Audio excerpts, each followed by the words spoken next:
Yeah, I'm out here. That's the old grill back there. See, she's been retired. We got a new one in the place, as you can see. Yeah, about to uncover her, unveil her. Hey, as y'all can see, some people have smoking jackets. This is my barbecue jacket. Yo, it's cold as shit, man. It's cold out here. And, I'm going to tell you something else. I actually have this air conditioner right here that's right near my grill. And it blows out air strong. So I'm not only in the cold air, but I got air blowing on me while I'm out here. So of course I have to dress warm to make sure I'm ready to be able to barbecue and not freeze out here. Because while there is a lot of heat coming off of the grill that might warm the upper part of your body, we do a lot of standing when we're barbecuing, So we have to make sure we keep warm. We don't want to catch a cold while we're trying to cook some good food. So check it out. We're going to go ahead and uncover the barbecue grill and get it started. That song goes, let's get it started. Cast iron grill this time. The other one was sheet metal. It's coated and well coated, but this is cast iron. Nice and heavy. Master built. Or master build. It's built actually. Master built. That's weird. Well, I guess master built past tense. Yeah, this is a very nice grill, and it has a cast iron grill as well. Adjustable. Fire. Although I won't be bringing mine up too high. I don't want my fire too close to the. Maybe about halfway up. I don't know. Yeah, probably about halfway. Somewhere around that neighborhood there would be good. Make sure. And see what I like about this one is I'm able to open up the front to access the coals as well as add my chips for smoking. The other one that I had, as you can see, it had the smoker on the side, and I added my chips from the side, and I was able to create a cyclone going through. Because let me tell you, for people who don't know about grills and barbecuing, you want to, with grills like this, where your air intake is here, and your exhaust is over on this side, what you're doing is you're creating a cyclone effect as you're cooking. So what you want to do is put your fire on this side, and then you're going to sear your meat on top of the fire directly, and then you're going to put it over here so that you get the heat is hitting it, and you're baking versus direct heat. You understand? And you want it that way because your fire is going that way. And you always turn the more fatty part of the meat towards the fire. I'll show you that later when we get started. So here now, the intakes are on the front. See, I have two, right? And I can control them, open and close them. And then I have two stacks. So this one's a little more tricky.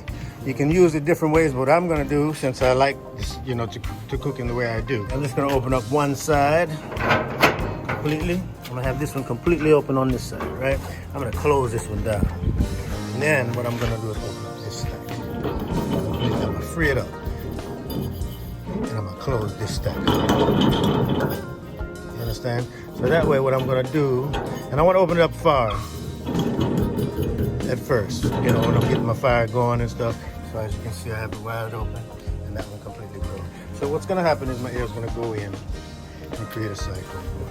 So then what I'm gonna do is I'm gonna set up my coals on this side, get my sear going, and I'm gonna foil my meat a little bit. Now you see these? This is what I use when I get my fire started. I mean, I could create a little, stack in there and put my paper underneath and create the same effect. But because I have this AC here, and it's blowing air constantly and things like that, this will prevent me from having issues with that. Get the fire quick and start it safe. See? Yeah, when I invented these, when I discovered these, I said when I invented, when I discovered these, it's a lifesaver because it's quick and easy. I don't have to worry about all the, like I said, the natural outdoor issues that I would typically have. So just work with this. So this is what I like to use, natural wood, you know what I mean? Yeah, wood coal, Today we don't need a big fire because we're just doing one slab of rib, When they're too big, you just take them and break them, you see? Drop them in there. This is no different from when you make a regular fire. You still want to kind of stack them, in a teepee type of fire. That way you get the right fire. The fire can come up. Just want something to get, like I said, a good fire to go in and keep the heat at somewhere around, call it 270, 275, 300 degrees Fahrenheit. Just gonna light the paper underneath and then make that go on. And it's a dumbo.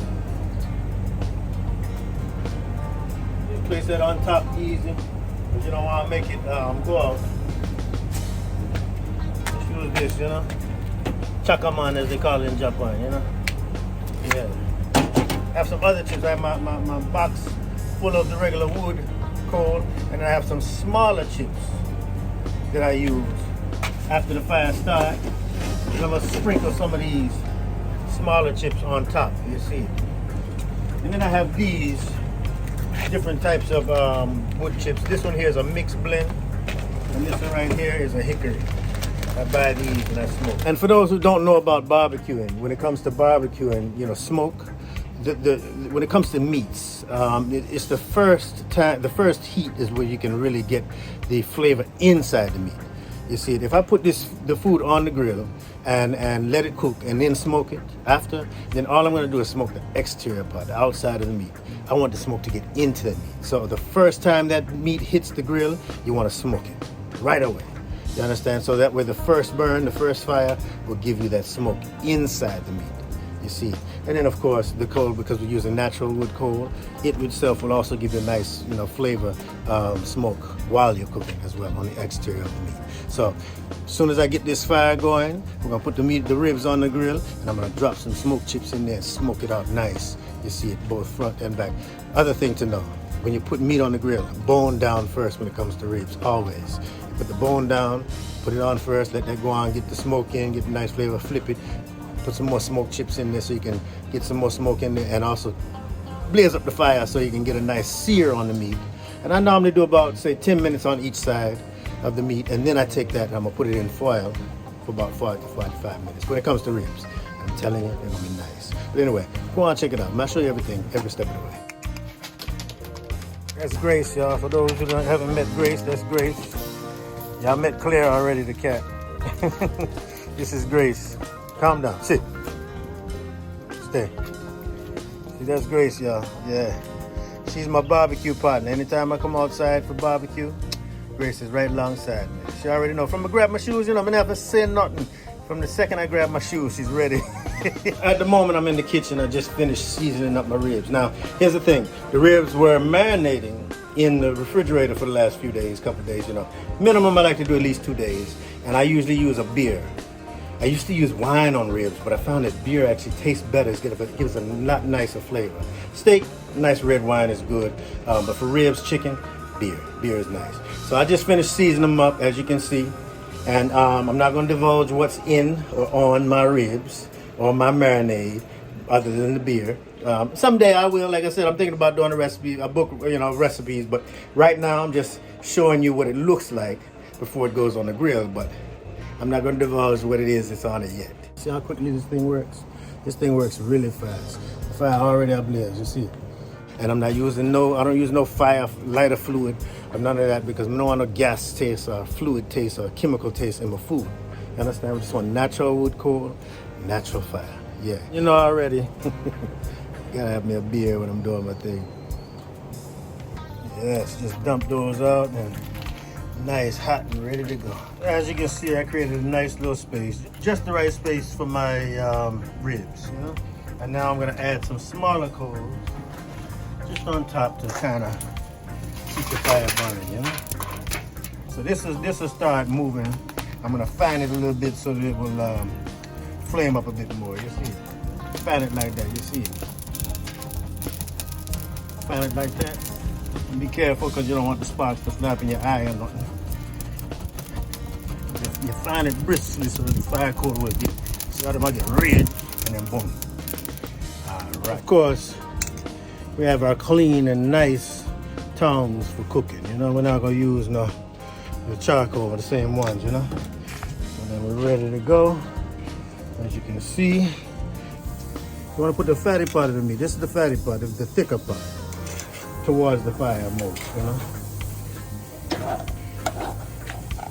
And the thinner part towards the the stack, because the hotter part is going to be where the air is coming in, and where it's going out is going to be the cooler side. All right, so we have that on there, right?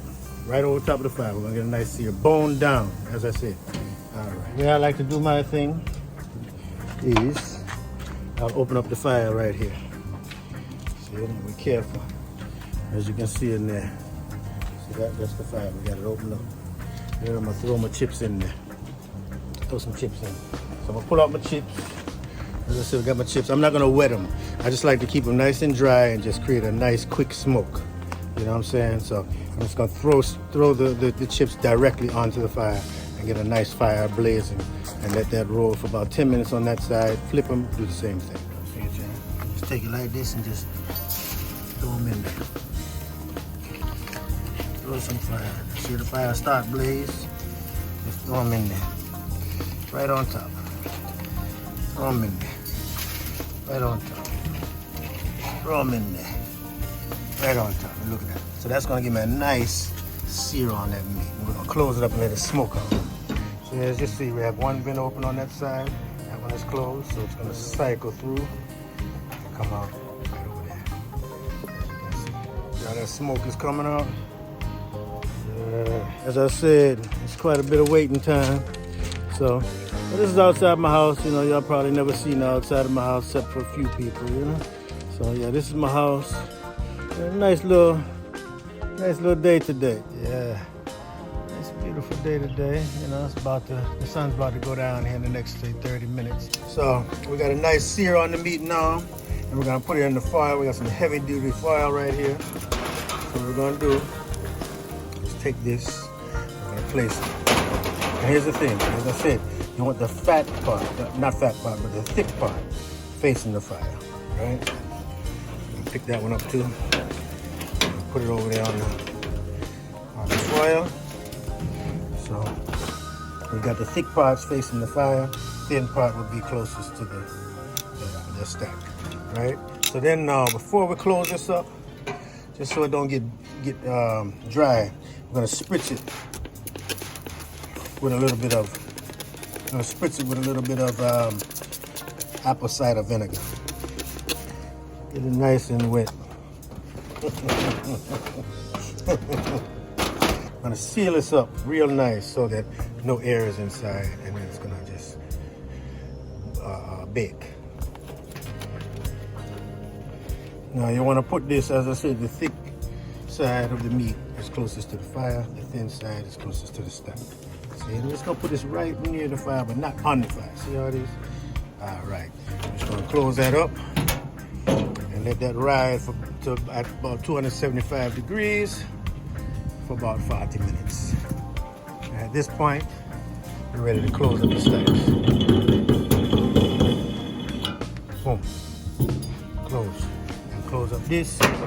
All right, just like an oven, we're just gonna let it bake. Of course, to make a long story short, I don't think you need to see me, sit here and put the barbecue sauce on it and all of that. So what's gonna happen is after this bakes, for about 40 minutes in the grill, in the foil, I should say, I'm going to take it out and I'm going to keep it on top of the foil. Move the foil on top of the fire, right? But open it up and I'm going to put barbecue sauce on it. I'm going to put it on the bottom side, the bone side first, and let that stay in there for about 5 to 10 minutes to caramelize. Then I'm going to turn it and put it on the top side, the meaty side, and do the same, about 5 to 10 minutes to caramelize. And I'm going to take it off the grill and let it sit for about 5-10 minutes, and then I'm gonna slice it up. It's gonna be perfect. As you can see right here, a great looking rib.